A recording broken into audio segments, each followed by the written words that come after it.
নমস্কার। মুক্ত দিগন্তের এই ফেসবুক লাইভের এই অধিবেশনে আপনাদের সকলকে স্বাগত জানাই এবং অত্যন্ত আনন্দের কথা যে আজ আমার সঙ্গে রয়েছেন আজকের অতিথি হিসেবে আমাদের অত্যন্ত গুণী বন্ধু তাহেরা আফরোজ। তাহেরা পড়াশোনা করেছেন সমাজ বিজ্ঞান নিয়ে, কিন্তু মানুষের পথে চলতে চলতে, জীবন পথে চলতে চলতে সমাজ, বিজ্ঞান, ব্যক্তিগত জীবন সব জড়িয়ে যায় এবং যখন কোনো মানুষ সৃজনশীল হন, যিনি অক্ষরকে জড়িয়ে ধরে বাঁচতে চান, যিনি লেখালেখি করেন, যিনি উচ্চারণ করতে চান কবিতার পংক্তি, তখন তার ক্ষেত্রে আরো বেশি করে এগুলো সত্য হয়ে ওঠে।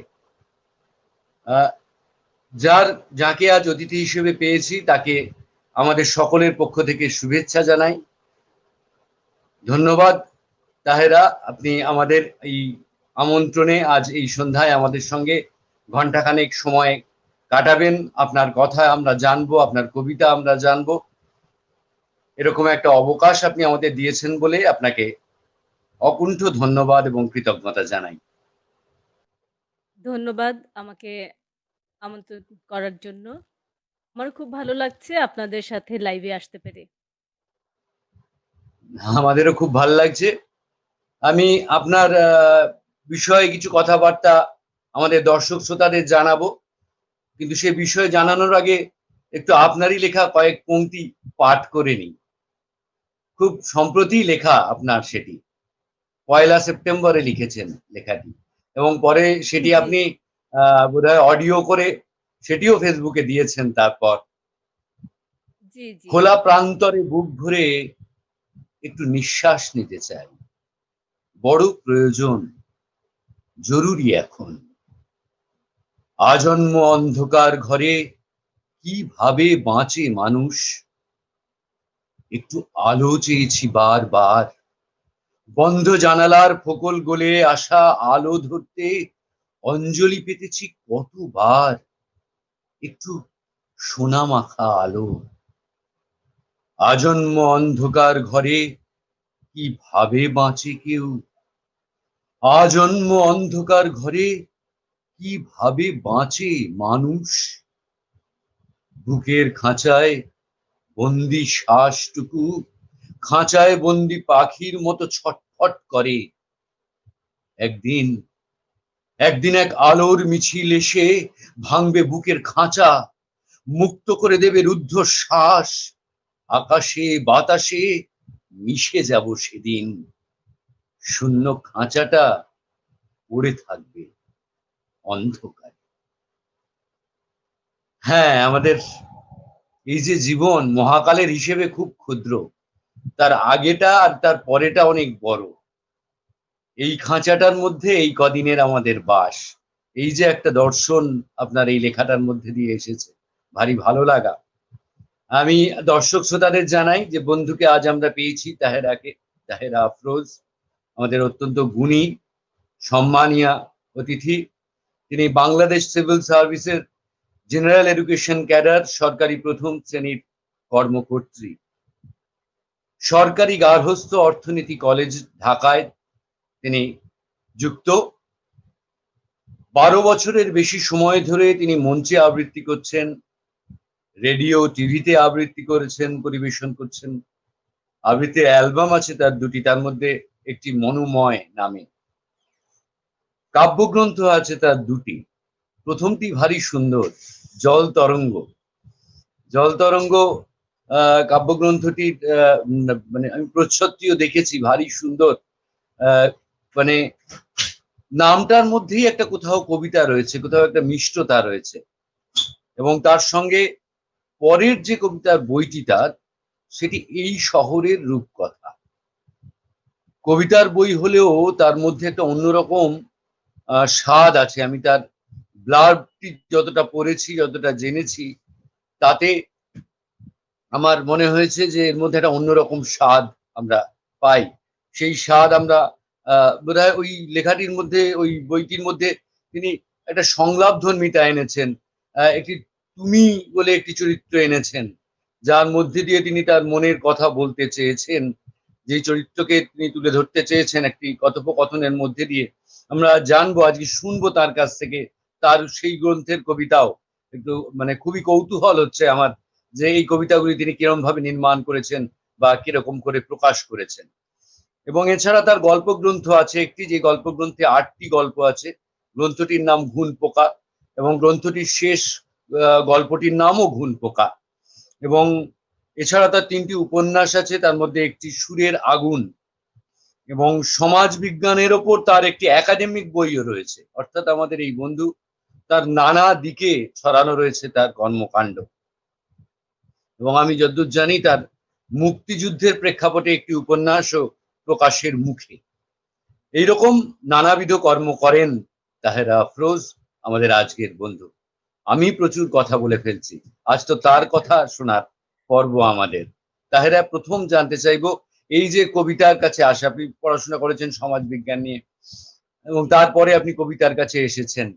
কারণ কবিতার কাছে আসাটা তো আসলে একটা পদ্ধতি, আমি নিজের জীবন দিয়েও জানি, যে ছোটবেলা থেকে নানা পাঠ, নানা অভিজ্ঞতা, নানা অনুষঙ্গ আস্তে আস্তে ভেতরে বীজ বনে, আর তা পরবর্তীকালে কবিতার কাছে হাঁটু মুড়ে বসায় আমাদের। আপনার অভিজ্ঞতাটি এই প্রসঙ্গে যদি একটু বলেন। কবিতার সাথে আসলে আমি আছি একেবারে সেই স্কুল জীবন থেকেই আসলে আছি।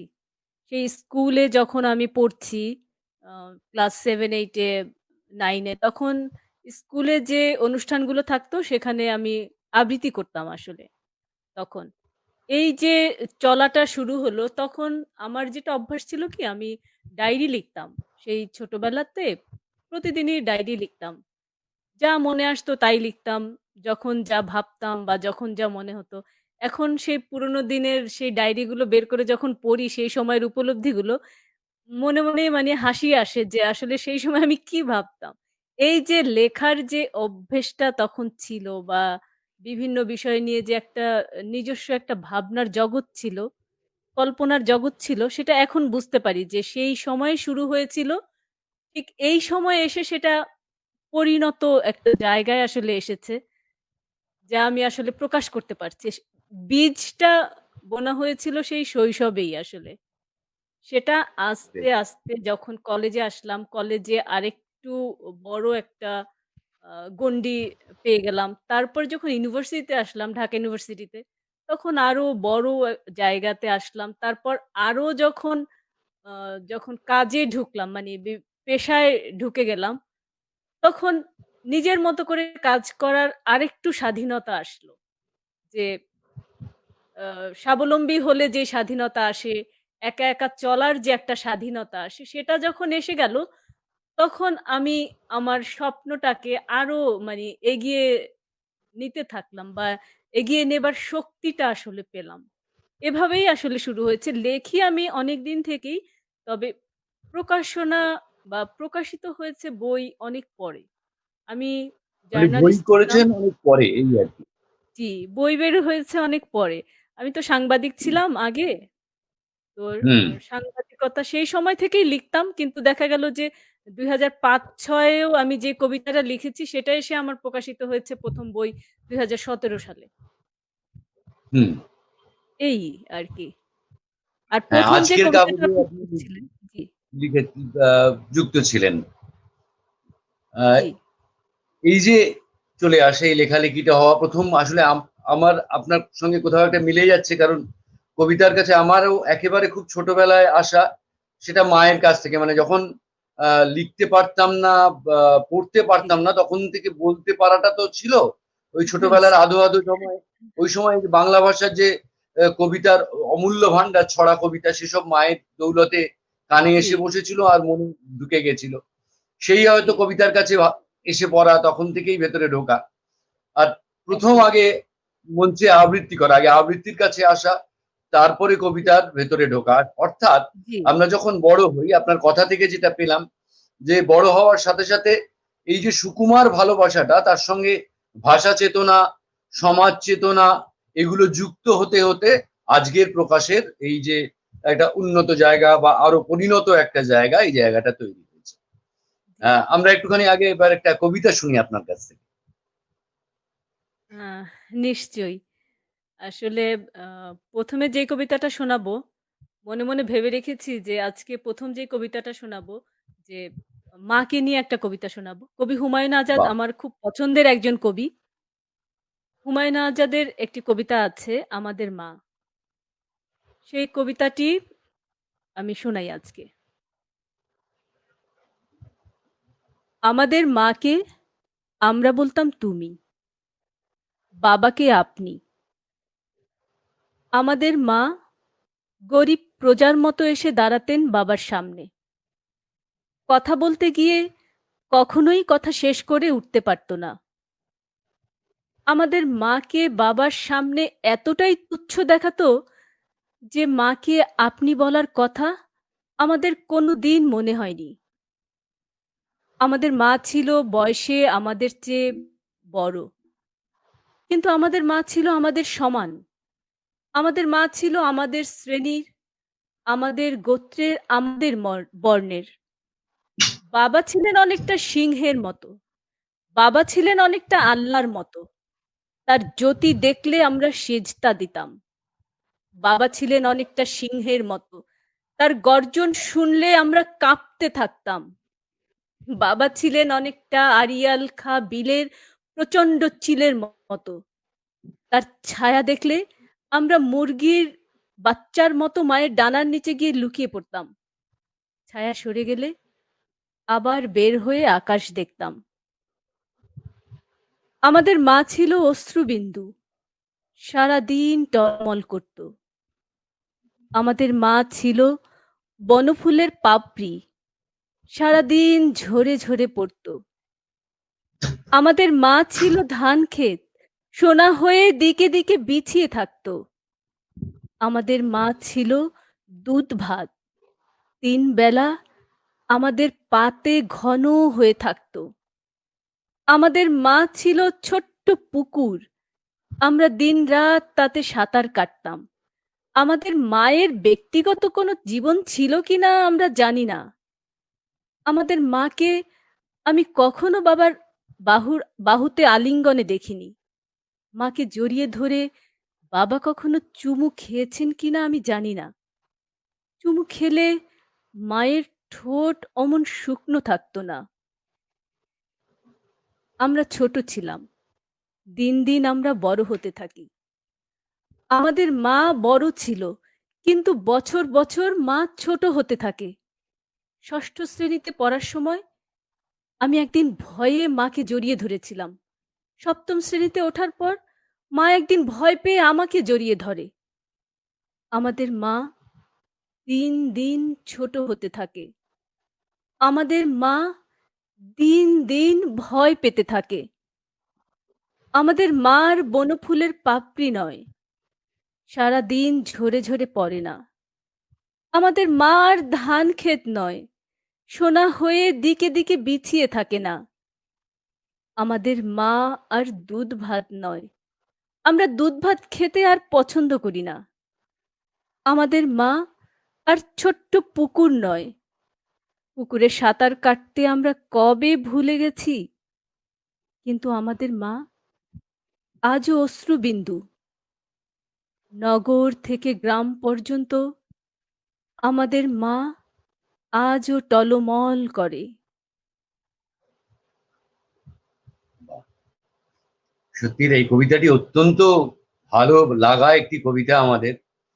এবং শুধুমাত্র মানে একটা কবিতার মধ্যে শুধুমাত্র যে আবেগ তা নয়, কতখানি সত্য একটা আহ, সামাজিক প্রেক্ষাপট যেন, মানে সামাজিক চিত্র তুলে ধরেন। অধিকাংশ পরিবারেরই যেন আহ, ছবিটা উঠে আসে, যেখানে মানে আমরা একটা যে পিতৃতান্ত্রিক সমাজে আসলে বাস করি, এবং একদম। মারা যে কতখানি নিজেদেরকে গুটিয়ে রাখেন, অথচ তাকে জড়িয়েই কিন্তু সংসারটা থাকে সেই অশ্রুবিন্দুর মতো। এই যে আবেগটি, এই যে অসাধারণ একটি কবিতা এটি।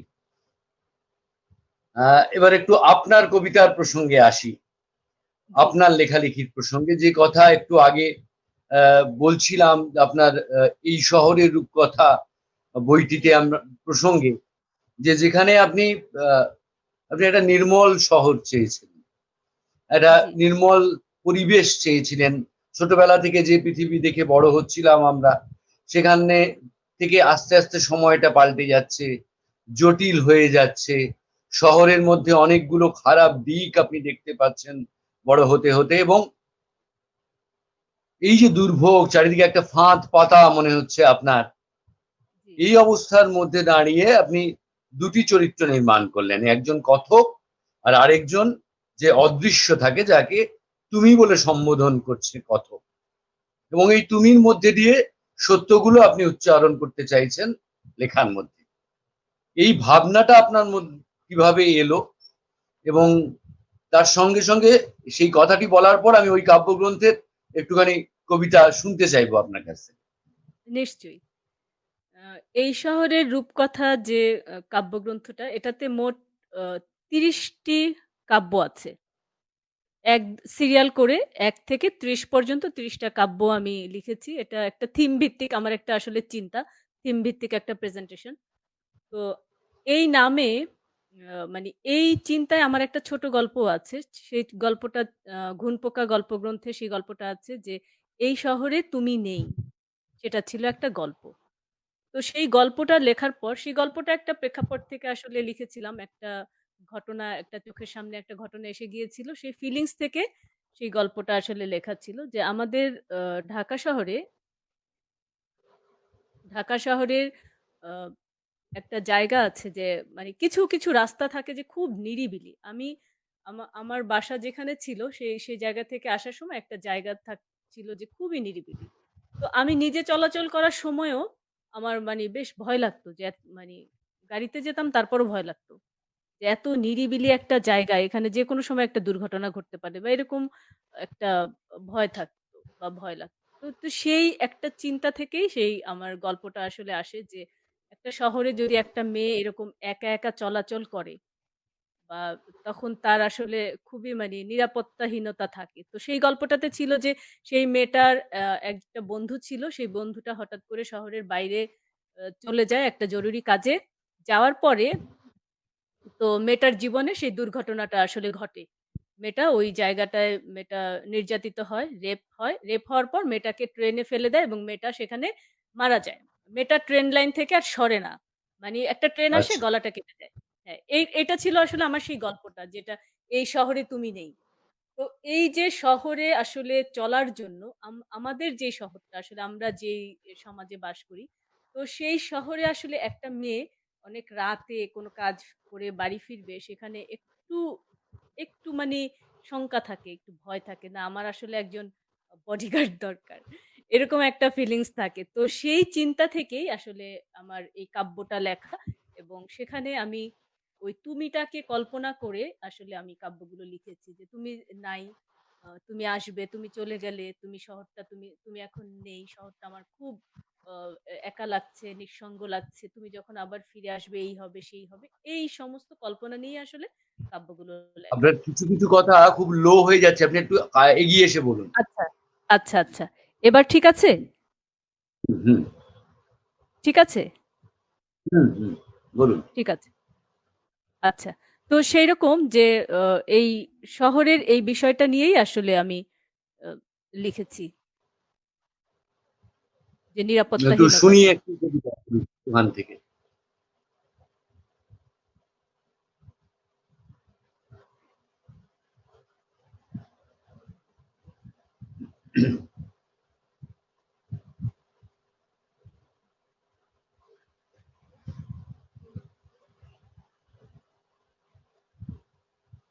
আপনি এই যে চিন্তাটা, সত্যি এটা তো ঘটনা যে দিন দিন কিরকম মনে হচ্ছে যে আহ, নিরাপদ নয় মানুষ, বিশেষ করে মেয়েরা, তাদের বিভিন্ন রকমের ঘটনার শিকার হতে হয়। আহ, সেই বোধটা জি, আপনি সেই অনুভবটা আপনাকে বোধহয় এই সিরিজটা লিখিয়েছিল। জি, জি। আমি পড়ছি আ হুম। ২২ নম্বর যে কাব্যটা আছে, ২২ নম্বর কাব্যটা পড়ছি। যে শহরে তুমি নেই, সে শহরটা কেমন বলো তো? যেন কিছু নেই কোথাও। আকাশ, পাখি, সবুজ, কবিতা সবখানে শূন্যতা। ভীষণ শূন্যতা গুজে গেছো সময়ের ভাঁজে ভাঁজে। একই রাস্তা, একই বেঞ্চিতে বসে সকালের চা, দুদিক দিয়ে আসা দুটি বাস থেকে নেমে পাশাপাশি অনেকটা রাস্তা একসাথে। এই প্রথম আমি একা এমন। এই শহরে এমন একা আমি, এই কোলাহলের শহরে এতটা একা আমি। যে শহরে তুমি নেই, সেই শহরটা কেমন দেখো, কেমন ফ্যাকাশে, যেন আমার কাজলবিহীন চোখ। ২৩ নম্বরটা পড়ছি। আহ, ভীষণ বিষাদ ভরা সন্ধ্যা আজ। মাথার ভেতর শহর ছেড়ে যাওয়া ট্রেনটার ক্রমাগত ঝিকঝিক। তুমি ছাড়া এই শহরের ছুটির দিনের সকাল কেমন হবে বলো তো? আগামীকাল সূর্য কি দেখা যাবে বলো? নাকি ভীষণ কুয়াশাময় হবে তুমি ছাড়া প্রতিদিন? জানি তুমি আমাকেই ভাবছো এখন। ফেরিওয়ালাদের কলরবে ফিরে ফিরে দেখছো, এই বুঝি আমি। ট্রেনের দরজায় এলোমেলো বাতাসে আমার সুবাস তোমার প্রাণে। এই তো আমি। এই শহরে তুমি নাই এখন। ওই ট্রেনে আমি নেই এখন। তুমি আমি একাকার, এক আত্মা, একটাই তো কাঠামো। স্থান, কাল, পাত্র কি বা আসে যায় বলো? বাহ, সত্যিই তাই। মানে আমার বেশ আগ্রহ জাগলো, মানে ছোট ছোট পিস লেখা, কিন্তু তার মধ্যে দিয়ে কতটা আকুতি এবং কতটা সত্য উঠে আসছে, এবং মনে হচ্ছে যেন পুরোটা বই যদি আমি এক নিঃশ্বাসে পড়ে ফেলতে পারতাম। আহ, আপনি ঝিম পোকার কথা প্রসঙ্গ বলি, যে গল্প গ্রন্থ আপনি লিখেছেন, জি, তার ব্লগটি আমি পড়ছিলাম, তাতে আমার না, গ্রন্থ আমার পড়ার এখনো সুযোগ হয়নি, কিন্তু তাতেই যেটা জি, আমি জানতে পারলাম, বইটির মোটামুটি একটা পরিচয় তো থাকে ব্লার্বে। সেখান জি, থেকে সেখান থেকে যেটা মনে হলো যে এই ভাবনাটা আমাদের অনেককেই প্রভাবিত করে, যে আমরা জি, বড্ড বেশি বেশি করেই ভার্চুয়াল একটা পৃথিবীতে আজকে বেঁচে থাকছি। জি, যদিও এই কোভিড উত্তর সময়ে এই ভার্চুয়াল জগৎটা আমাদের অনেকটা বাঁচিয়ে রাখছে, নইলে হয়তো আরো বেশি কঠিন লাগতো জীবনটা, যে পর্বটার মধ্যে দিয়ে আমরা জি, যাচ্ছি, যে গৃহবন্দী অবস্থার মধ্যে দিয়ে আমাদের পার হতে হচ্ছে এই অসুস্থ সময়টা, যেখানে আমরা দ্রুত আরোগ্য কামনা করছি চারিদিকের সব মানুষের, এবং মুখোশহীন কাছাকাছি গিয়ে দাঁড়ানোর অবকাশ খুঁজছি সকলে। সেই রকম জি। একটা সময় দাঁড়িয়ে আমাদেরকে এই ভার্চুয়াল জগৎ কোথাও একটা এই মিলমিশ করার সুযোগ দিচ্ছে। এই আপনার সঙ্গে আমার পরিচয়টাও হলো এই ভার্চুয়াল জগৎটা আছে বলে, এরকম ভাবেই সেটাই। হচ্ছে। কিন্তু জি, এটা তো ঘটনাই, যে এই ভার্চুয়াল যেটা আপনার চিন্তা ওখানে গল্পগুলির মধ্যে এসছে বলে আমার মনে হয়, যে এই জি। এখন প্রতিনিয়ত একটা গুড মর্নিং জানানো, জন্মদিনের শুভেচ্ছা। শুভেচ্ছা জানানো, এগুলোও বড্ড বেশি জি, ভার্চুয়াল হয়ে গেছে। যেন জি, কোথাও যে মানুষের ঘনিষ্ঠতার যে উষ্ণতা, সেটা কোথাও যেন একটুখানি দূরে চলে যাচ্ছে, এবং একটা অন্য রকমের একটা মেকি সিস্টেমের মধ্যে কোথাও যেন মনে হয়, কখনো একদম কখনো যেন তাই। মনে হয় আমরা জি, অন্যরকম একটা জগতে চলে যাচ্ছি। আর আমি আপনি আমরা যে প্রজন্মের মানুষ, আমরা আমাদের ছোটবেলায় একটা ধীর গতির পৃথিবী দেখেছি, জি, সাহিত্যকে কাগজে কলমেই দেখেছি, অনুষ্ঠান জি, বলতে মঞ্চই দেখেছি। তো দেখেছি। সেই জি, সময়টা পার থেকে এই যে অতি দ্রুত একটা এক্সপোনেনশিয়াল গ্রোথে প্রযুক্তি বা টেকনোলজি এগিয়ে গেল ৯০-এর জি, দশক থেকে, এই বিগত ২০-২৫ বছরে পৃথিবীটা এত দ্রুত পাল্টালো, এবং তার জি, ফলে আমাদের শৈশবের সঙ্গে ফারাকটা এত বেশি হয়ে গেল, সেখানে কোথাও আমাদেরকে নস্টালজিক করে দেয়, কোথাও আমাদেরকে ব্যথাতুর করে তোলে। এই যে ভাবনাগুলো, এই ভাবনাগুলো আপনাকে কতখানি প্রভাবিত করে লেখার ক্ষেত্রে, এবং আপনার কি মনে হয় এই যে ভার্চুয়াল পৃথিবীতে আজকে এসে প্রায় আমরা একটা ভার্চুয়াল পৃথিবীতেই দাঁড়িয়ে পড়লাম, এইটা আপনি কিরম ভাবে দেখছেন? আমি আ ইদানিং আসলে এটা নিয়ে আমি একটা প্রবন্ধ আরকি লিখছি। কিছু আরকি আচ্ছা। ভেবেছি সেই লিখছি যে এই যে কোভিডের এই সময়টাতে এসে কিরকম একটা মানে টার্ন করে গেল আসলে। আমাদের যে সংস্কৃতি চর্চার যে বিষয়টা পুরোটাই একটা মানে চেঞ্জের দিকে চলে গেছে।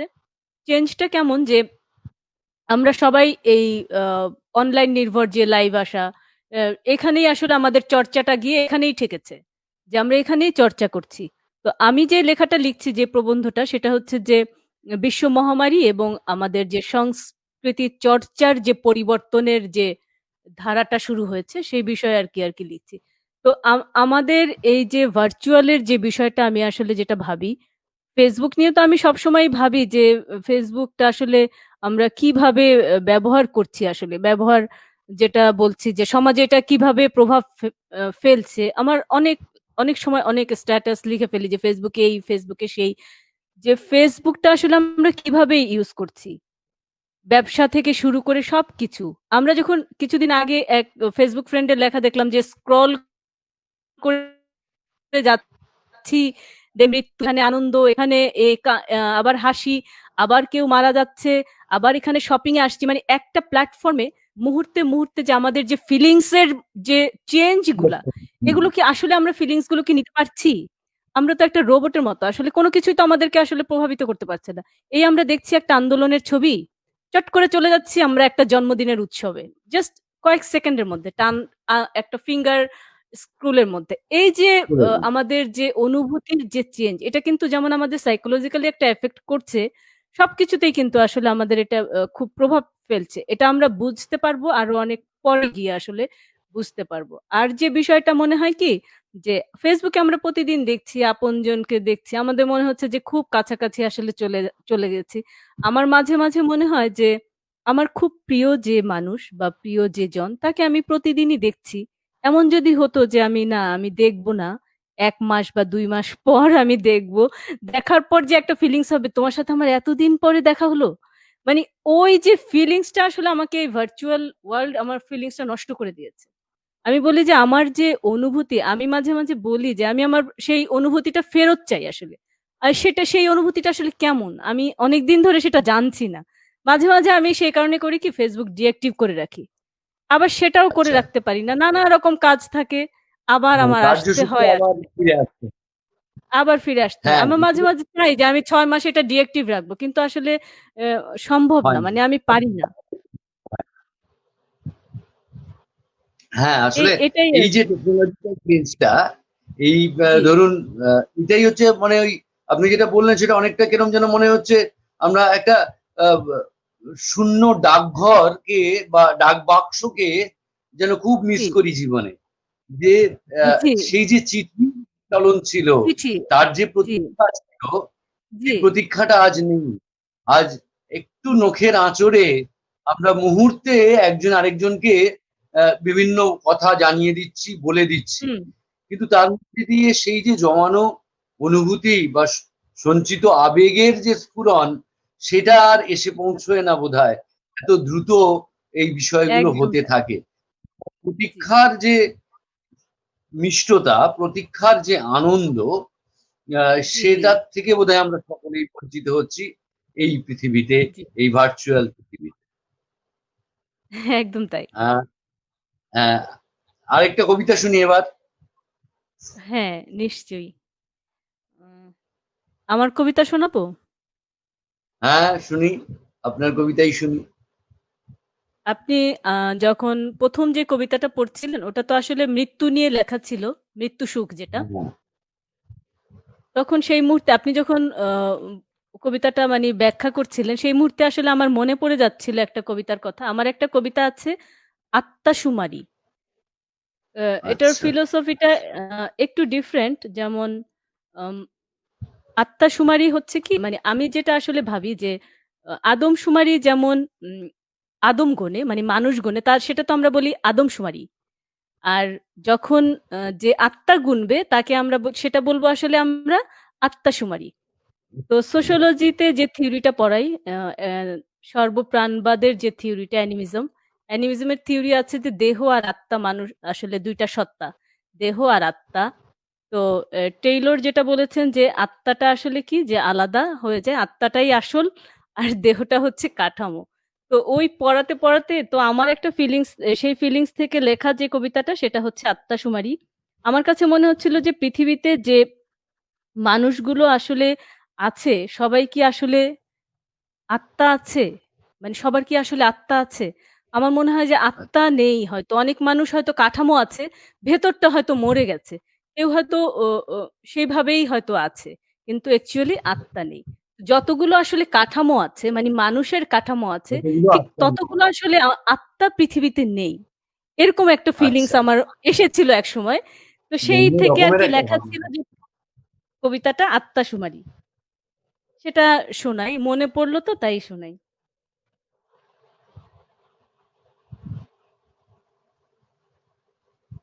এটা একটা সিম্বলিক নাম্বার। মানে আমার যেটা মনে হয়েছে যে আত্মা সব আসলে পরপারে চলে যায়, সেখানেই আত্মা বেশি। আর পৃথিবীতে আসলে আত্মা নেই, আসলে মানুষ, মানুষের সংখ্যা বেশি, সেখানে আসলে আত্মা, সেরকম একটা পিকচার। আত্মাশুমারিরা জানালো পৃথিবীতে এখন নাকি 500 কোটি আদম আছে, আর মাত্র 100 কোটি আত্মার খোঁজ পেয়েছে আত্মাশুমারিরা। 400 কোটি লাশ ঘুরে ফিরছে পৃথিবীতে।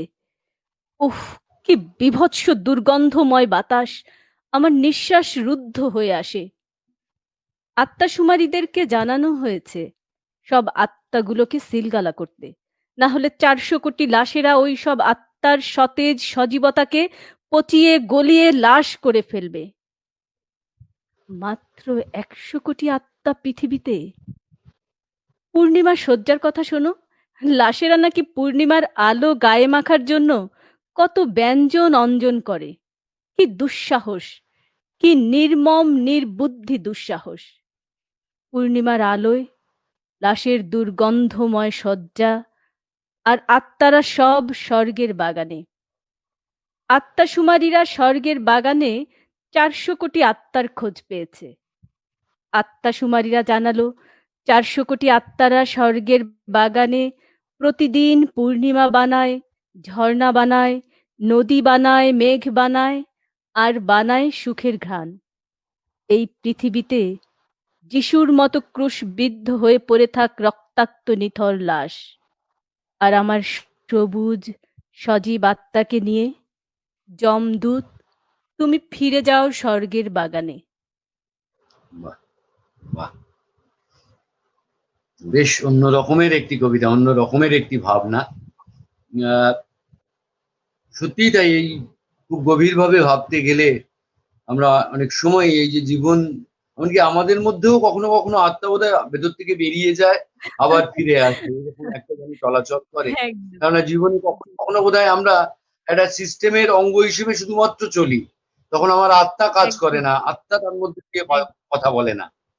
এটা হয়ই, এটা আমাদের বোধের মধ্যে অবশ্যই আসে, এবং এটা খুব গভীর একটা দর্শন। কারণ আহ, যদি মহাকালের ভিত্তিতে দেখি এবং মহাবিশ্বের প্রেক্ষিতে দেখি, তাহলে আমরা কত ক্ষুদ্র ব্যক্তি। আমিটা এত ক্ষুদ্র, অথচ আমরা তো এই আমিত্বটা নিয়ে খুব জাঁকিয়ে একটা জীবন কাটাচ্ছি বলে অনুভব করি, বা প্রকাশ করি, বা ভাবার চেষ্টা করি। কিন্তু জি, খুব গভীরতম মুহূর্তে, নিজের কাছে নিজের মুহূর্তে অনেক সময় সেই ফাঁকিটা ধরা পড়ে যায়। যেমন সমুদ্রের কাছে গিয়ে একা দাঁড়ালে, পাহাড়ের সামনে একা দাঁড়ালে, আর মহাকালের নিরিখে একবার চোখ বন্ধ করে ভাবলে আমার গোটা জীবনটাই বা কতটুকু, এক লহমার যে হিসেব আমার জীবনের কাছে, তার থেকেও বোধহয় কম আমার জীবনটা মহাকালের হিসেবে। তো এইরকম একটা পৃথিবীতে, এরকম একটা জগতে বাস করি আমরা। তারই মধ্যে এই কটা দিন এখানে থাকা, এরই মধ্যে আমরা, ঈশ্বর আমাদেরকে দিয়েছেন আলাদা একটা ক্ষমতা। তিনি আমাদেরকে পাখির মতো ডানা দেননি, হ্যাঁ, চিতার মতো গতি দেননি, মাছের মতো ভাগনা দেননি, কিন্তু সেই রং দেখার ক্ষমতা দিয়েছেন। আমরা নানা রং দেখতে পারি, আর স্বপ্ন দেখতে পারি, আর সেই স্বপ্নকে বাস্তবায়িত করতে পারি। এইটা একটা বিরাট বড় সুবিধা আমাদের। সেই জন্যই হয়তো আমরা সব থেকে বেশি ক্ষতিকর জীব পৃথিবীর, আবার সব থেকে সৃজনশীল জীব পৃথিবীর। এই এই যে জি, মানুষ, এই যে মনুষ্য সমাজ, মনুষ্য প্রগতি, তার যে এগিয়ে যাওয়া, তাতে বিজ্ঞান আর সাহিত্য সংস্কৃতি সব তো একসঙ্গে মিলেমিশে। আপনি যখন সমাজ বিজ্ঞান নিয়ে পড়ছেন সেটা তো একটা গভীর বিজ্ঞানের জায়গাকে ধরে, এবং বিজ্ঞান আর শিল্প সাহিত্যের তো আসলে কোনো বিভেদ নেই, তারা দুজন পাশাপাশি চলে। দুজনেরই মূল জি ভিত্তি যদি দেখি, কার্যকারণ একটা সম্পর্কে তারা অন্বিত। জি যে কোনো কার্যের জি একটা জি কারণ আছে, বিজ্ঞান তাই বলছে, জি এবং সাহিত্য জি বা শিল্প তাই বলে। কিন্তু সাহিত্য বা শিল্প কোথাও মনে হয় তাকে ছাড়িয়ে একটু বাইরে চলে যায়, মানে একটা ছাপা শাড়ির মতো। একটা জায়গায় যে ছাপটা পড়লো, রংটা বোধহয় তার বাইরে গিয়ে একটা পড়লো, সেটাও একটা অন্যরকম চেহারা দেয়। যদি একদম মাপে মাপে পড়তো তাহলে একরকম লাগতো, কিন্তু ওই যে একটু ছেড়ে গেল, শিল্প বা সাহিত্য হয়তো আমাদেরকে জীবনে ওইটুকু অতিরিক্ত দেয়। যেমন এই আড্ডা, যেমন জি ধরুন আজকের সন্ধ্যায় আপনার সাথে আমি এতক্ষণ কথা বলছি, এতদিনের একটা জীবনের গতানুগতিকতা আমারও চলছিল, আপনারও চলছিল।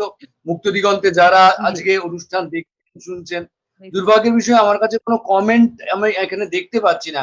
নিঃসন্দেহে এখানে অনুষ্ঠানে অনেকেই দেখছেন শুনছেন, আমি ভিউ এবং কমেন্ট দেখতে পাচ্ছি না এখান থেকে, যার জন্য তার প্রেক্ষিতে যে তাদেরকে জানাবো, তাদেরকে সম্ভাষণ করব বা তাদেরকে ধন্যবাদ দেবো, সেটা করতে পারছি না। তাই যারা দর্শক শ্রোতা আছেন তাদের কাছে ক্ষমা চাইছি আমি, সেজন্য আমার কাছে সেটা আসছে না বলে এটা আমি আপনাদের সঙ্গে এই সংযোগটা করতে পারছি না। আপনারা সকলে যারা সঙ্গে আছেন তাদেরকে ধন্যবাদ জানাই, এবং আপনারা নিশ্চয়ই ঋদ্ধ হচ্ছেন যে এই ভাবনা থেকে নিয়ে একজন মানুষ তার জীবনে, তার কবিতা, তার লেখালেখি, তার জীবনের এগিয়ে চলা, তার জীবনের অন্যান্য, কারণ লেখালেখি, সাহিত্য, শিল্প এ তো আছেই, কিন্তু সবই তো জড়িয়ে আছে এই জীবনটাকেই। এই জীবনটাকে আপনি কিভাবে দেখেন? আমি আপনাকে আপনাকে এই প্রশ্নটা করব যে জীবনটাকে আপনি কিভাবে দেখেন? মানে আপনি দেখুন, আমাদের জীবনে চলতে চলতে আমরা যত ইতিবাচক মানুষই হই না কেন, কোথাও কোথাও নেতিবাচকতা গ্রাস করে কোনো কোনো পরিস্থিতিতে। আবার যত নেতিবাচকই হই না কেন, কোনো কোনো মুহূর্ত আনন্দের স্ফুলিঙ্গ জাগিয়ে আমাদের ইতিবাচক করে তোলে। কিন্তু জি আমরা মূলগত ভাবে প্রত্যেকে একটা কোনো অবস্থানে থাকি। কারোর হয়তো 60 ভাগ ইতিবাচক, 40 ভাগ নেতিবাচক, কারোর হয়তো 80 ভাগ ইতিবাচক, 20 ভাগ নেতিবাচক। এই যার যতটা ইতিবাচক বেশি হবে তার কাছে জীবনের সমস্যা সকলের কাছেই প্রায় সমান। যার যতটা ইতিবাচক জায়গা থেকে সে সেই সমস্যাকে সমস্যার সম্মুখীন হয়, তত বেশি তার সুবিধা, এবং বোধহয় চারিদিকের মানুষগুলোরও সুবিধা। আপনি এই পৃথিবীটাকে কিভাবে দেখেন? পৃথিবীটাকে কিভাবে দেখি?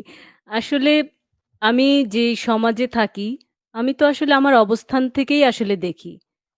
একদমই অবস্থান তাই। থেকে যেহেতু আমি আ শিল্পী, আবৃত্তি শিল্পীর পাশাপাশি আমি আসলে রাইটারও তো। তো জীবনকে আমি আসলে প্রতি মুহূর্তেই দেখি। শুধু যে আমার জীবনকে দেখি তা না। চলার হ্যাঁ, মধ্যে আপনার বইয়ের আমি সার্ভেও পড়েছি, এবং আপনি এটা বোধহয় আপনার বিশ্বাস, এবং এটা খুবই জি, একেবারে সমুচিত বিশ্বাস যে জি। একজন লেখক বা কবির কাজ শুধুমাত্র লেখা নয়, তার কাজ সমাজ সংস্কারে করেও কোনো একটা জায়গায়। একদম তাই। আমি সেভাবেই আসলে ভাবি। মানে আমি যেটা ভাবি সেটাই আমি লেখি। এটা হচ্ছে ১ম কথা। আর আমি যখন আসলে লেখি, আমি আমার জীবন বোধ বা সমাজের যে বিষয়টা আমি দেখি, আমার কাছে যেটা মনে হয়, আমার যে ফিলসফিটা, আমার মনে হয় আমার লেখার মধ্য দিয়ে এটা বলাটা আমার দায়িত্ব। আমি এটাকে আমার লেখাটাকে আমি একটা দায়িত্ব মনে করি। আমি চট ঠিক। করে আমি আ লিখে ফেলবো বা কিছু একটা বলে ফেলবো। তার আগে আমার বুঝতে হবে যে আসলে আমি আমার দায়িত্ব থেকে আমার এই কথাটা লেখার মধ্যে বলা উচিত বা লেখা দিয়ে বলা উচিত। আমি যে জীবনটা দেখি, আমি সেই জীবনকে আ আমার দেখাকে, আমার উপলব্ধিকে আমি গল্পের মধ্য দিয়ে বলি, চরিত্রের মধ্য দিয়ে সেটা বলাই, দৃশ্য তৈরি করে এবং কবিতার ভাষায় উপমা দিয়েও আমি সেটা আবার বলি। তো আমার যে লেখাগুলো আসলে যারা লেখাগুলো পড়েছে বা আমাদের দেশে যারা আসলে পাঠক, খুব অল্প বইই আসলে বেরিয়েছে। খুব বেশি যে লিখেছি তা না। আ কিন্তু সেই লেখাগুলোতে বেশিরভাগই আসলে সমাজ চিত্রতা উঠে এসেছে। সমাজ চিত্র যারা পড়েছে আসলে আমিও লেখক হিসেবেই বলছি আসলে। আমিও আসলে সমাজটাকেই বেশি লিখেছি। আমার লেখাগুলো আসলে সামাজিক হয়ে যায়। সেটা কবিতা হোক বা সেটা গল্প হোক বা উপন্যাস হোক, সমাজটাকেই তুলে ধরেছি। এই যে 'ঘুণ পোকায়' যে ৮ টা গল্প আছে, প্রত্যেকটা গল্পে কিন্তু আলাদা, আলাদা একেকটা সমাজ চিত্র সেখানে কিন্তু আমি ফোটানোর চেষ্টা করেছি। যদিও প্রতিটা গল্পের মূল যে বিষয়টা যে সম্পর্কের যে বিষয়টা আসলেও প্রত্যেকটা গল্পের দৃশ্যবিন্যাস আলাদা, আলাদা। সেখানে একেকটা চিত্র আসলে ফুটে উঠেছে। আ সমাজে সেই বিষয়টা কেমন। আবার 'সুরের আগুন' যে উপন্যাসটা, সেখানেও কিন্তু সামাজিক বিষয়টা আসলে উঠে এসেছে। ধর্মের বিষয়টা উঠে এসেছে। সমাজের বিষয়গুলো উঠে এসেছে। সেখানে কিছু দৃশ্য এসেছে আসলে যে খুব ছোট, ছোট দৃশ্যের মাধ্যমেও কিন্তু কিছু সমাজের কিছু পিকচার সেখানে উঠে এসেছে। আসলে জীবনটাকে আমি আমি আমার অবস্থান থেকে আমি যখন আসলে চলি বা আমি যে জীবনটা যাপন করছি, আমার কাছে মাঝে, মাঝে মনে হয় যে জীবনের পথ খুব মসৃণ হতে হবে এমন কোনো বাধ্যবাধকতা বা এমন কোনো আবশ্যকতা আমি উপলব্ধি করি না বা অনুভব করি না। আমার কাছে মনে হয় জীবনটা নদীর মতো। জীবনটা যাচ্ছে যাক না। যতটুকু সমস্যা আসবে ততটুকু আমি আমার শক্তি দিয়ে সমস্যার সমাধান করব। তারপর আবার এগিয়ে যাব। মানে অনেকটা ঢেউয়ের মতো। যে নদীতে যখন একটু ঝড় আসে, একটু ঢেউটা উঁচু হয়, কিছু নৌকো ডুবে যায়, কিছু নৌকো তো আসলে টিকে থাকে। মাঝি যদি দক্ষ হয়। তো আমার কাছে আসলে জীবনটা এমনই মনে হয় যে আমি আসলে আমার এত যে মসৃণ হওয়ার, জীবনটা অনেক আ একদম এই হতে হবে, এইরকম হতে হবে, সেরকম কোনো আবশ্যিকতা আমি কখনোই অনুভব করিনি। বরং আমার মনে হয়েছে যে জীবনটা চলে যাক। আমার যে কাজগুলো করতে ইচ্ছে করে আমি সে কাজগুলো করে যাব। সমাজের প্রতি আমার যে দায়িত্বগুলো আছে সেগুলো করে যাব এবং আমার আ সম্পর্ক যাদের সাথে আ রক্তের সম্পর্ক, আত্মার সম্পর্ক, আত্মীয়-পরিজনের সম্পর্ক যাই বলেন না কেন, তাদের সাথে সম্পর্কের ক্ষেত্রে যে দায়িত্ব কর্তব্যগুলো আছে সেগুলো পালন করে যাব। এভাবে যেতে, যেতে জীবনটা চলে যাবে। এভাবেই আসলে আমি দেখি জীবনটা। এইভাবেই মোহনার দিকে এগিয়ে যাওয়া, এই তো? একদম তাই। তো আপনি আপনার আসন্ন উপন্যাস যেটা প্রকাশ হতে চলেছে সেটা মুক্তিযুদ্ধের প্রেক্ষাপটে লেখা, জি, তাই তো? জি, জি, হুম। জি, কিন্তু আপনি তো আহ, এসেছেন পৃথিবীতে মুক্তিযুদ্ধ শেষ জি, হয়ে স্বাধীন বাংলাদেশে আপনার জন্ম। জি, জি, হ্যাঁ, এই যে আপনি প্রেক্ষাপটটা তৈরি করছেন, এই যে প্রেক্ষাপট মানে আমি আসলে এইটা এই জন্য জিজ্ঞেস করছি যে আমরা বাংলাদেশের বিভিন্ন প্রিয় কবি সাহিত্যিক আমাদের রয়েছেন, তাদের যে লেখাপত্র আমরা পড়ি, এবং জি, বাংলাদেশ যেহেতু তুলনামূলকভাবে নতুন রাষ্ট্র এবং তার যে একটা প্রবল রক্তক্ষয়ী একটা মুক্তিযুদ্ধ মধ্যে দিয়ে তাদেরকে জি, আসতে হয়েছে, তারা স্বাধীনতা অর্জন করেছে, এবং তারা স্বাধীনতা অর্জন করেছে বলে আমি নিজে এপারে থেকেও গর্বিত হই যে একটা রাষ্ট্রের ভাষা বাংলা, যেটি আমার জি, মাতৃভাষা। এই যে জি, অহংকারটা, এটা বাংলাদেশের জন্যই তো করতে পারি। জি, যে সেই স্বাধীন রাষ্ট্রটায় আপনি জন্মেছেন, এবং এই জি, মুক্তিযুদ্ধের মধ্যে বাংলা সাহিত্য, বাংলাদেশের সাহিত্য অনেকটা নিমজ্জিত। বাংলাদেশের সাহিত্যের জি, সিংহভাগটা জুড়ে আছে কিন্তু তার মুক্তিযুদ্ধ এবং তার নানান প্রেক্ষাপট, নানান পরিস্থিতি, এবং জি, খুব স্বাভাবিকভাবেই, কারণ যারা ওই সময়টাকে অতিক্রম করেছেন তারা সেই স্মৃতিকে কোনোদিন ভুলতে পারবেন না। যেমন আমার জি, বাবা ঠাকুরদাদের ছিল স্বাধীন 1947-এর দেশভাগের স্মৃতি তাদের কাছে এত গভীর ছিল যে তারা সেই জি, স্মৃতি তাদের শেষ নিঃশ্বাস পর্যন্ত কখনো ভুলতে পারবেন না, পারেননি। জি, তো জি, সেই জি, রকম এই পরিবেশের মধ্যে আপনার জন্ম এবং আপনি বড় হয়েছেন। এই যে আপনি প্রেক্ষাপটটা তুলে আনছেন, আপনি কোন জায়গা থেকে ধরতে চাইছেন আপনার উপন্যাসে জি। সেই মুক্তিযুদ্ধকে? আচ্ছা, আমি তাহলে বলি। আমি আ খুব ছোটবেলা আমি তো বড় হয়েছি শহরে। ঢাকা শহরে বড়, ঢাকা শহরেই জন্ম। তো খুব ছোটবেলাতে যখন আমি 8-9 এ পড়ি বা 7-8 এ পড়ি, তখন আমি একবার আমার গ্রামের বাড়িতে গিয়েছিলাম। আমার গ্রামের বাড়ি পিরোজপুর। আচ্ছা। তো পিরোজপুরে এক মামার বিয়েতে তখন যাই। সেখানে একটা আ মেয়ে আমি দেখেছিলাম একজন। একজন মেয়ে এসেছিল আমাদের থেকে একটু বড়। তখন আমার যে বয়সটা ছিল তার থেকে সে একটু বড়, মনে হয় কলেজে পড়ুয়া হবে বা সেরকম। সেই মেয়েটা দেখতে বেশ লম্বা ছিল একটু, সবাই মানে আমার খালারা বা অন্য যারা আছেন, যে আন্টি যারা ছিলেন, তারা সবাই একটু ওই মেয়েটাকে দেখছে, আর দেখে দেখে বলছে যে সে পাকিস্তানিদের মেয়ে। ওই যে ওই দেখাটা আমার মনে গেঁথেছিল যে সে পাকিস্তানিদের মেয়ে, মানে যুদ্ধ শিশু, তার বাবা আসলে নাই, তো সে আসলে যুদ্ধ শিশু। আমার ওই ওই দৃশ্যটা আমি ছোটবেলা দেখেছি ঠিকই, তখন তো আমি জানি না আসলে আমি লিখবো। তারপর আমি যখন সাংবাদিক ছিলাম, আমার সেই ঘটনাটা মনে এমন ভাবেই গেঁথে গিয়েছিল সেই সেই বয়সে। আমি যখন সাংবাদিক ছিলাম, আমি সেই ঘটনাটা নিয়ে একটা কলমও লিখেছিলাম। তারপর আচ্ছা। যখন লেখালেখি গল্প লেখা শুরু করলাম, তখন আমার মনে আসলো, যখন আসলে যুদ্ধ শিশুর কাহিনীগুলো পড়ি বা যুদ্ধ শিশুদের, তখন মনে হলো যে আমি যুদ্ধ শিশুদের উপরে একটা কাহিনী লিখবো। তো আমি যে কাহিনীটা লিখছি আসলে পিরোজপুরের একজন যুদ্ধ শিশু, যার মা আসলে নির্যাতিতা ছিলেন, সে সেই মেয়েটার বঞ্চনা, আসলে যুদ্ধ শিশু বা আমাদের যে বীরাঙ্গনা যে মেয়েরা ছিলেন, হুম, তাদেরকে তো আসলে হুম, সমাজ মেনে নেয়নি। অনেক বই আছে, নীলিমা ইব্রাহিমের বইটা আপনি পড়েছেন কিনা আমি জানি না। সমাজ হুম, তাদেরকে হুম, হুম। মেনে নেয়নি, তাদের উপর দিয়ে যে তারা যে দেশের জন্য এত বড় বিসর্জন দিয়েছে, নিজের সম্মানটাকে তারা বিসর্জন দিয়েছে, কি অমানসিক অত্যাচার তাদের উপর দিয়ে গেছে। সেটা অথচ বুঝতে আমাদের পেরেছি। সমাজ, এমনকি তাদের পরিবারও, পরিবারের বাবা মা এরাও কিন্তু মেনে নেয়নি। তো আমার হ্যাঁ, উপন্যাসটা তারাও হচ্ছে তাকে একজন যুদ্ধ শিশুর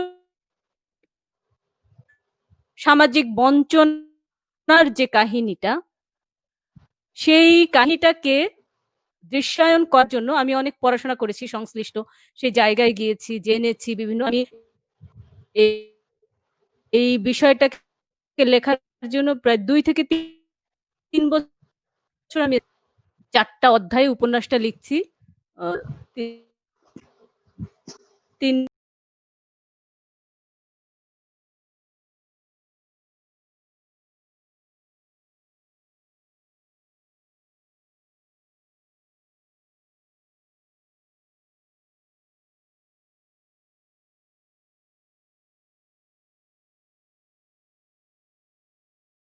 এবার আরেকবার একটু আরেকটি কবিতা শুনি আপনার। জি,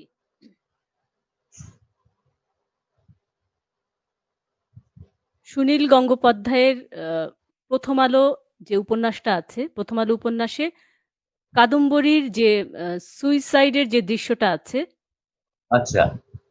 হ্যাঁ, সেটা আমি পড়ছি। আমার খুব প্রিয়। আমি আহ, সেই সেটা সংকলিত বা মানে গ্রন্থনা করা, আসলে অনেক বড় তো, গ্রন্থনা করে নিয়েছি, সেটা আমি হ্যাঁ, পড়ছি। ওটাকে আপনি সম্পাদনা করে নিয়েছেন নিজের মতো করে। হ্যাঁ, গ্রন্থনা করে নিয়েছি।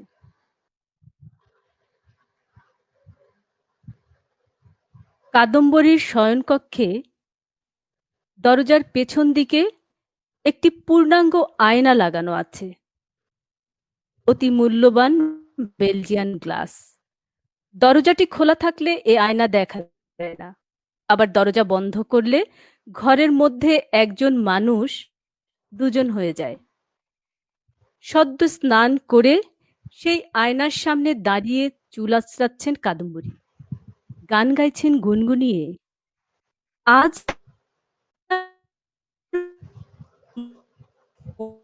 মনে বেশ একটা লিখছেন মানুষ কাদম্বরীকে।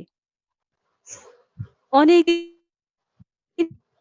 পরে আজ তিনি সম্পূর্ণ সুস্থ বোধ করছেন।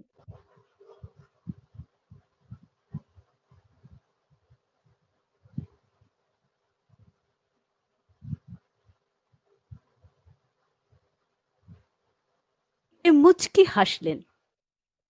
আয়নার দিকে বেশিক্ষণ দাঁড়ালে নানা রকম ছেলে মানুষই করতে যায়। যেবারে তিনি তার হেমাঙ্গিনী সেজেছিলেন, তাতে এই রকম একটি ভঙ্গি ছিল। স্বামী জ্যোতিরিন্দ্রনাথ বলতেন, তুমি আয়নার সামনে দাঁড়িয়ে রোজ পার্ট অভ্যাস করবে, তাহলে দেখবে অভিব্যক্তিগুলো সঠিক আসবে। আয়নার সামনে দাঁড়িয়ে পার্ট অভ্যাস করার সময় মাঝে মাঝে রবি এসে পেছনে দাঁড়াতো। তার এই চোখ মুখ ঘোরানো ও ওষ্ঠ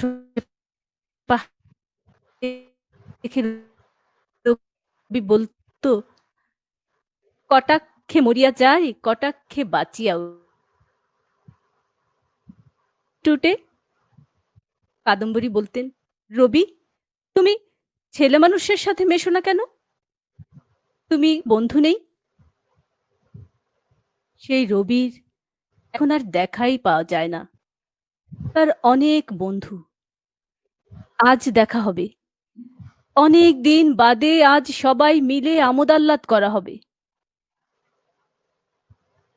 জ্যোতিরিন্দ্রনাথের বহু পরিশ্রমের পর জ্যোতিরিন্দ্রনাথের জাহাজ আজ প্রথম জলে ভেসেছে।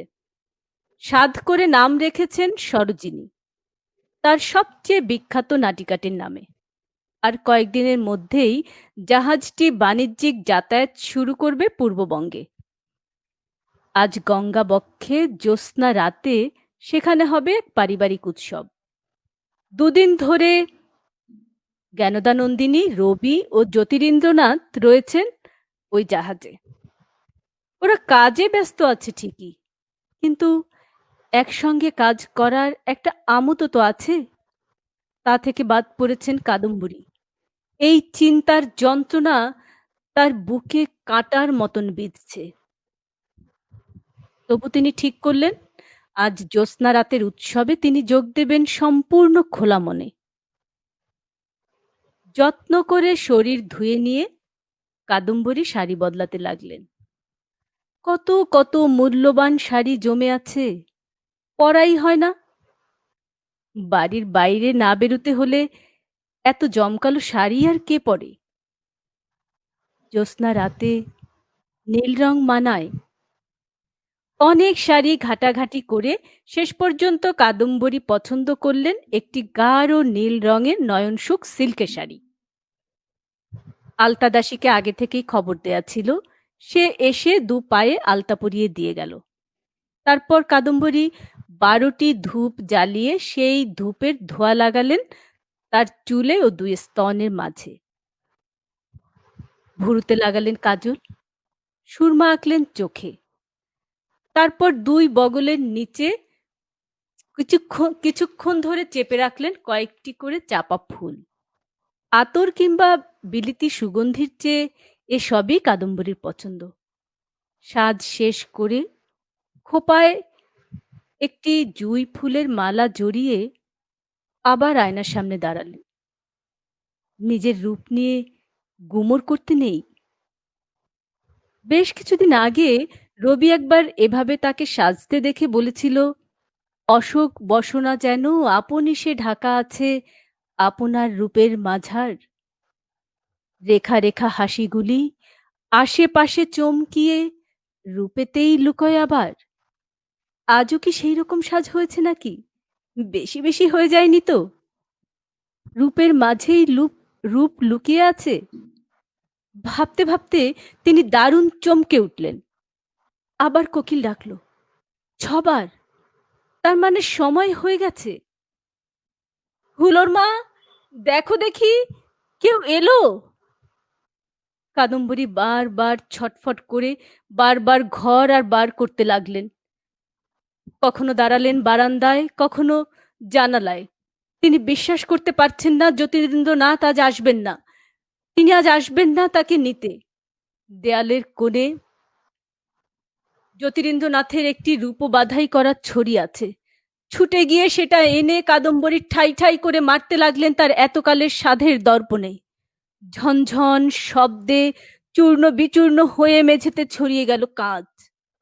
কাল্পনিক কোনো শব্দ শুনে চেঁচিয়ে উঠলেন, কে কে? কোনো সাড়া নেই। আপন মনে বলতে লাগলেন, কেউ না, বুঝি বাতাস। আজ থেকে বাতাস তুমি আমার কেউ না, মধ্যরাতের জোছনা তুমি আমার কেউ না, বারান্দায় যত ফুল ফুটে আছো তোমরা আমার কেউ না, কেউ না। কাদম্বরী অসহিষ্ণু ভাবে মাটিতে পা ঠুকে ঠুকে বলতে লাগলেন, আমি যাব, আমি যাব, আমি যাব। ওদের আমোদ আহ্লাদের মধ্যে জোর করে গিয়ে আমি বসবো। পাখি হতে পারলে কত সুবিধে হতো। একবার উড়াল দিলে পথ চেনার আর কোনো সমস্যা থাকতো না। কাদম্বরী ছুটে গেলেন পাশের ঘরে। চাবি দিয়ে খুললেন দেয়াল আলমারি। একটি গুপ্ত স্থান থেকে বের করে আনলেন একটি গয়নার বাক্স, চন্দন কাঠের, হাতির দাঁতের কারুকাজ করা। এই পেটিতে কোনো স্বর্ণালঙ্কার নেই, হিরে মণি মুক্তোর মালা। তিনি সবকিছু সরিয়ে তলা থেকে বার করে আনলেন একখানা কাগজের মোড়ক। এর ভিতরে রাখা আছে 4খানা কালো বড়ি। এই বড়ি খেলে পাখি হয়ে উড়ে যাওয়া যায়। বিশু নামের এক কাপড়লের কাছ থেকে তিনি এগুলো সংগ্রহ করে রেখেছিলেন। সে ঘুমের ওষুধ দেয়। অনেক ঘুম, গভীর ঘুম, গহন ঘুম, মরণ ঘুম। এই গয়নার বাক্সের মধ্যেই সযত্নে রক্ষিত আছে 3খানা চিঠি। এর মধ্যে একখানি জ্যোতিরিন্দ্রনাথের জোব্বার পকেট থেকে পেয়েছিলেন ধোপার কাছে কাপড় কাচতে দেওয়ার আগে। অন্য দুখানি পেয়েছিলেন একটি বৃহদাকার অভিধানের ভাঁজে। 3টি চিঠি একই মেয়েলি হস্তাক্ষরে লেখা। কাদম্বরী 3খানা চিঠি আবার পড়লেন। ঘন ঘন নিঃশ্বাস পড়তে লাগলো। অত্যুজ্জ্বল 2 চক্ষু, সমস্ত রোমকূপে জ্বালার অনুভূতি। 3খানা চিঠি মেঝেতে ছুঁড়ে ফেলে দিয়ে কাদম্বরী খেয়ে ফেললেন 4খানা বড়ি। পান করলেন 2 গ্লাস জল। পাখির ডানার মতো দুহাত ছড়িয়ে দৌড়াতে লাগলেন সারা ঘরে। ভাঙা কাঁচ তার পায়ে বিঁধে যাচ্ছে। বিশু একটা মোটে পুড়িয়া খেতে বলেছিল। 4টা খেয়ে শরীর আজ কত হালকা লাগছে। পা দিয়ে ফোঁটা ফোঁটা রক্ত ঝরছে, তা দিয়ে আলপনা আঁকা হয়ে যাচ্ছে সমস্ত মার্বেল পাথরে। কাদম্বরী আজ নাচছেন। কেউ কোনো দিন তার নাচ দেখেনি। খুলে ফেললেন শাড়ি, পরনে রইল শুধু সেমিজ। নাচতে নাচতেই ছুঁড়ে ফেললেন হাতের কঙ্কন, গলার হার, খোপার ফুল, কানের দুল। গান গাইতে লাগলেন।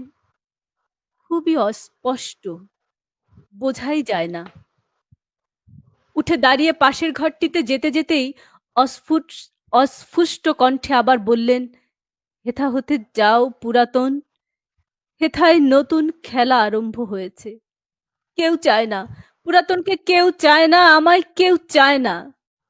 এই প্রথম এক উচ্ছ্বসিত জলপ্রপাতের মতো কান্নায় আন্দোলিত হলেন কাদম্বরী। আর্তস্বরে বলতে লাগলেন, রবি, আমি চলে যাচ্ছি রবি। তোমার কবিতা, তোমার গান আমায় বাঁচিয়ে রেখেছিল। নতুন বৌঠান আজ পুরাতন হয়ে গেছে। সেই পুরাতন আজ বিদায় নিচ্ছে। আমি চলে যাচ্ছি রবি। আর দাঁড়াতে পারলেন না কাদম্বরী। তার শরীরটা দুমড়ে মুচড়ে ভেঙে পড়ল কঠিন পাথরে। জোর শব্দে তার মাথা ঠুকে গেল। ঝাড় লণ্ঠন জ্বলতেই লাগলো। প্রতি ঘন্টায় ডেকে গেল কোকিল। খোলা জানালা দিয়ে বাতাস এসে খেলা করতে লাগলো এক নিস্পন্দ শরীরে। অত্যন্ত করুণ এবং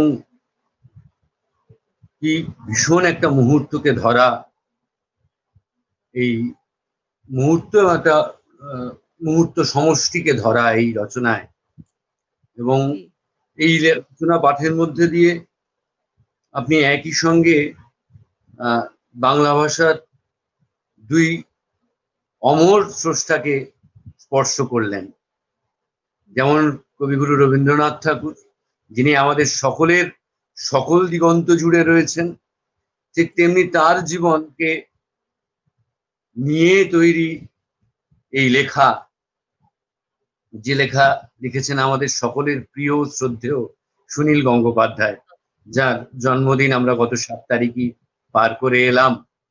এবং আমাদের খুবই প্রিয়, খুবই কাছের জন ছিলেন সুনীলদা। তার ঘরের তার সঙ্গের কিছু স্মৃতি, কিছু মুহূর্ত অবিস্মরণীয়, এবং তার যে রচনা সম্ভার, তার যে বিস্তৃতি, সে আমাদেরকে কি যে সমৃদ্ধ করে সে আর বলবার নয়। আর একই সঙ্গে বোধহয় কাদম্বরী দেবীর অবদান আহ, বাংলা সাহিত্য কোথায় নিয়ে গেছে সে আমরা, এবং বাংলা গানকে কোথায় নিয়ে গেছে সে আমরা বলে বোঝাতে পারবো না। কারণ এসবের কোনো সহজ ব্যাখ্যা হয় না, এক অতীন্দ্রিয় সংযোগ এসব, এবং যার উদ্দীপনা, যে যে মানুষটি 9 বছর বয়সে এসেছিলেন শ্বশুর বাড়ি, তার 7 বছরের বয়সী দেওরের সঙ্গে তার সখ্য সব থেকে গভীর ছিল, সুন্দর বন্ধুত্ব ছিল, এবং তাকে কতখানি মায়ের মতো উদ্দীপনা দিয়েছেন, অথচ একই সঙ্গে জ্বালাতন করেছেন যে বঙ্কিমের বিষবৃক্ষের কাছে তোমার লেখাটা কিচ্ছু হচ্ছে না, অর্থাৎ তাকে অতিক্রম করে যেতে হবে। এই যে ইম্পেটাসটা দিচ্ছেন তিনি একজন লেখককে, এই যে শক্তিটা পায় একজন লেখক তার কারো কাছ থেকে, কাছাকাছি কোনো কবি, যে কোনো স্রষ্টা, সেটা খুব গুরুত্বপূর্ণ, এবং তার যে পরোক্ষ প্রভাব সেটা তো তার পরবর্তীকালের পুরোটা সমাজই তার স্বাদ আহরণ করে এবং তার দ্বারা উপকৃত হয়। আমরা সেই উপকারের আস্বাদ পেয়েছি, সেই প্রসাদ পেয়েছি, এবং আজ সে প্রসাদ আপনার কাছ থেকে আমরা পেলাম, আপনার উচ্চারণে, আপনার কথায়, এবং মুক্ত দিগন্তের কথা ও কবিতার আড্ডায় আজ আপনাকে পেয়ে আমরা অত্যন্ত আনন্দিত, গর্বিত, এবং সুন্দর এক সময় 1 ঘন্টার উপর অতিবাহিত হয়ে গেল। কিভাবে অতিবাহিত হয়ে গেল আমি নিজেই টের পেলাম না, সুন্দর করে কেটে গেল কথায় কথায়। এবং আশা করি মুক্ত দিগন্তের যারা শ্রোতা দর্শক এতক্ষণ ধরে এই অনুষ্ঠান দেখলেন, শুনলেন, তাদের সকলেরই ভালো লেগেছে। তাদের মতামত আমি দেখতে পাচ্ছি না বলে প্রকাশ, মানে সেটাও পড়ে দিতে পারছি না, আমার কাছে আসছে না সেটা, সেই জন্যই আমি খুব একটা অস্বস্তিতেও রয়েছি। কারণ যারা দেখেন বা যারা শোনেন, তারা তো আমাদের খুব অবিচ্ছেদ্য অংশ, কারণ একাকী গায়কের নহে তো গান, গাইতে হবে 2 জনে। আর তাছাড়া আমরা যখন মঞ্চে অনুষ্ঠান করি তখন একটা মানে প্রত্যক্ষ উষ্ণতা পাওয়া যায়, এখানে তো সেটাও একটা এমনিতেই বাধা, আমরা প্রত্যক্ষভাবে সেটা পাই না, ভীষণ সমস্যা সেটা। তারপরেও যারা বিভিন্ন ভাবে এখানে উপস্থিত, তাদেরকে যদি দেখতে, মানে থাকার উপস্থিতিটা টের না পাই, না পেতে পারি, তখন ভীষণ অস্বস্তি কাজ করে। কিন্তু আমার দৃঢ় বিশ্বাস, কারণ মুক্ত দিগন্ত অত্যন্ত পরিচ্ছন্ন এবং বিস্তৃত একটি ফেসবুক গ্রুপ, তাদের অনেক সদস্য, অনেক গুণী সদস্য রয়েছেন, সদস্য এবং সদস্যা। রাখি বিশ্বাস এবং কল্লোল, এই যে দম্পতি রাখি এবং কল্লোল, এরা আমার অত্যন্ত স্নেহের এবং প্রিয় বন্ধু। তো তার সঙ্গে সঙ্গে আজ আমার নতুন বন্ধু তাহেরা আফরোজ যোগ হলেন। তো তাকে পেলাম এরকম একটা সান্ধ্য আড্ডায়, এটা আমার খুব ভালো লাগা। তাহেরা, আপনার কাছ থেকে মুক্ত দিগন্তের জন্য 2-4 কথা শুনবো, শুনে আজকের অধিবেশন শেষ করবো। আজকের এই আড্ডায় অমিত কবি অমিত চক্রবর্তীর সাথে কথা বলে লাইভ আড্ডায় থেকে ভালো লেগেছে। আজকে আমি আমার দেশ ছাড়িয়ে অন্য দেশের দর্শকদের কাছাকাছি এসেছি, এটাও একটা অন্যরকম ভালো লাগা আমার। আমাকে যারা এতক্ষণ আমার সাথে ছিলেন, আমার কথা শুনেছেন, আমার কবিতা শুনেছেন, তাদের প্রতি অশেষ কৃতজ্ঞতা জানাচ্ছি, ধন্যবাদ জানাচ্ছি। এভাবেই সাথে থেকে উৎসাহ দেবেন। শিল্পী বা লেখক যারা বলেন, তাদের প্রাণ তো আসলে দর্শক শ্রোতাই বা পাঠক। পাঠক মুগ্ধতাই হচ্ছে আমাদের লেখার যে শক্তি, বা আমাদের শিল্পের যে শক্তিটা আসলে দর্শক শ্রোতা এবং পাঠক। তো সবাইকে অসংখ্য ধন্যবাদ। ধন্যবাদ মুক্ত দিগন্ত ফেসবুক গ্রুপকে, ধন্যবাদ কল্লোল দাকে, রাখি বিশ্বাসকে আমাকে আমন্ত্রণ করার জন্য, এবং আবারও ধন্যবাদ জানাচ্ছি কবি অমিত চক্রবর্তীকে। বাংলাদেশে আসার আমাকে আমন্ত্রণও ধন্যবাদ জানাচ্ছি সেই সাথে।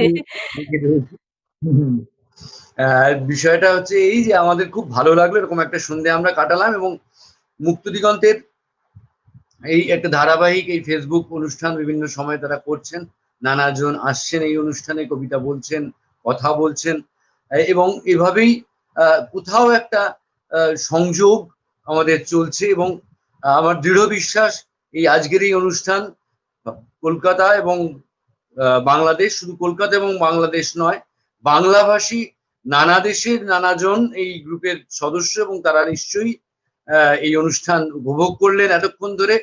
এবং সত্যি আমি প্রথম থেকে এই বাংলাদেশ কথাটা উচ্চারণ করিনি খুব প্রকট ভাবে, তার কারণ আমরা কোথাও একটা বিশ্বাস করি ভাষার দৌলতে আমাদের একটাই দেশ, আশার দৌলতে আমাদের একটাই দেশ, মাঝখানে যে কাটাতারটি সেটা রাজনৈতিক মাত্র। আমরা বন্ধু, আমরা এক মননে একসঙ্গে চলবো, এভাবেই হাতে হাত মিলিয়ে। এই শুভেচ্ছা জানিয়ে এবং আপনি খুব ভালো থাকবেন এই শুভ কামনা জানিয়ে আজকের অনুষ্ঠান শেষ করছি। নমস্কার, ভালো থাকবেন।